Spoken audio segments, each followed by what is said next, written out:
Hello everyone, welcome to Chandra's foodies destination. मैं हूं चंद्रप्रभा और आज मैं quick, easy and delicious shahi pulao की रेसिपी लेकर के आई हूं जो मिनटों में बन जाता है। इसे बनने में करीब 5 से 10 मिनट का ही समय लगता है। तो फिर चलिए बनाना शुरू करते हैं शाही पुलाव। इसके लिए हमने कुछ स्पाइसेस लिए हैं जिसमें 1 टीस्पून जीरा है, 2 तेज पत्ते हैं, 1 इंच दालचीनी का टुकड़ा है, 4 हरी इलायची, 1 बड़ी इलायची, 4 से 5 लौंग और करीब 8 से 10 काली मिर्च लिया है। आप अपने टेस्ट के अकॉर्डिंग स्पाइसेस कम या ज़्यादा कर सकते हैं। हमने 1.5 कप बासमती चावल लिया है जिसे करीब आधा घंटा पहले भिगा दिया था और अब हमने इसका पानी अलग कर लिया है। और हमने यहाँ पर करीब आधा कप ड्राई फ्रूट्स लिया है जिसमें काजू, बादाम और किशमिश लिया है। आप अपनी मनपसंद का कोई भी ड्राई फ्रूट इस्तेमाल कर सकते हैं। अब हम एक पैन में 2 टेबल स्पून घी गरम करेंगे और इसमें सबसे पहले ड्राई फ्रूट्स को डाल करके भून लेंगे।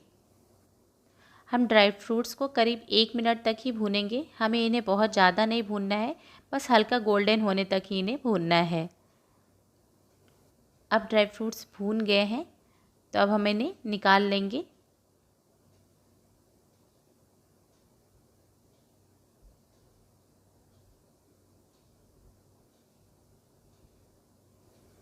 और अब हम बचे हुए घी में सूखे मसाले डालेंगे और इन्हें कुछ सेकंड तक भून लेंगे, करीब 3 से 4 सेकंड। जीरा भी ऐड कर देंगे।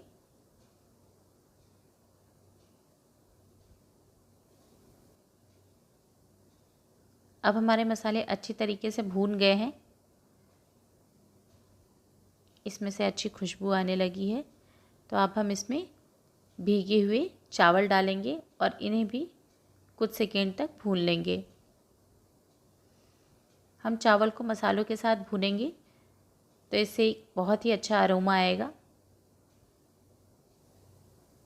अब चावल अच्छे से भून गए हैं, इनका हल्का हल्का सा कलर भी चेंज हो गया है। तो अब हम इसमें थोड़े से केसर के धागे डालेंगे, ये बिल्कुल ऑप्शनल है।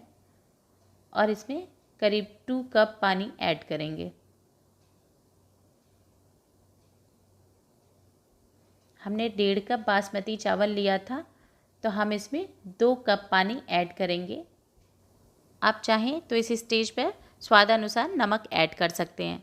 अब हम इसे 1 से 2 मिनट तक खुला ही पकाएंगे, उसके बाद करीब 5 मिनट तक ढक कर के पकाएंगे। तो अब हम इसे ढक देते हैं और 5 मिनट तक पका लेते हैं। तो अब करीब 5 मिनट हो गए हैं। हम पुलाव को चेक कर लेते हैं।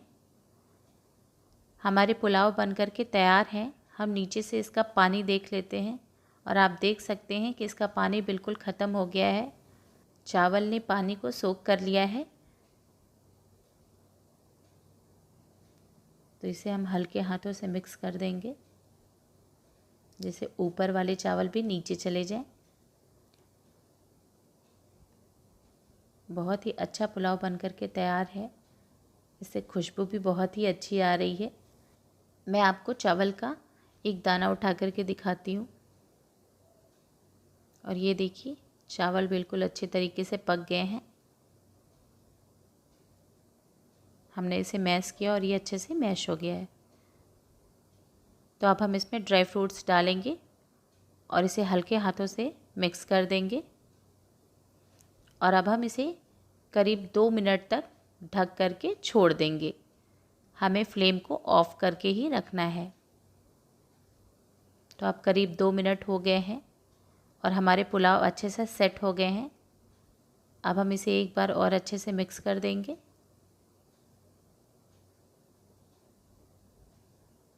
बिल्कुल खिला खिला पुलाव बन कर के तैयार है। आप देख सकते हैं इसका एक एक चावल बिल्कुल अलग अलग है। ये ना तो मैशी हैं और ना ही कड़े हैं। बिल्कुल परफेक्ट पुलाव बन कर के तैयार है।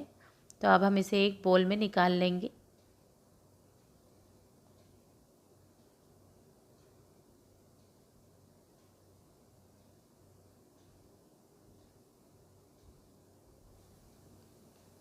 और ये लीजिए, सर्व करने के लिए शाही पुलाव रेडी है। बहुत ही अच्छा पुलाव बनकर के तैयार है। बिल्कुल खिले खिले चावल है और इसकी खुशबू भी बहुत ही अच्छी आ रही है। तो आप इसे किसी भी ग्रेवी वाली सब्जी या रायते के साथ एंजॉय कर सकते हैं। तो अगर आपको मेरी ये रेसिपी पसंद आई हो तो इसे लाइक करें, ज़्यादा से ज़्यादा शेयर करें, और अगर आपको मेरे चैनल की रेसिपीज़ पसंद आती हैं तो चैनल को सब्सक्राइब करें और बेल आइकन को प्रेस करना बिल्कुल मत भूलिएगा, जिससे मेरी आने वाली नई वीडियोज़ आप तक सबसे पहले पहुँचे। तो फिर मिलती हूँ अगली वीडियो में, तब तक के लिए थैंक्स फॉर वॉचिंग।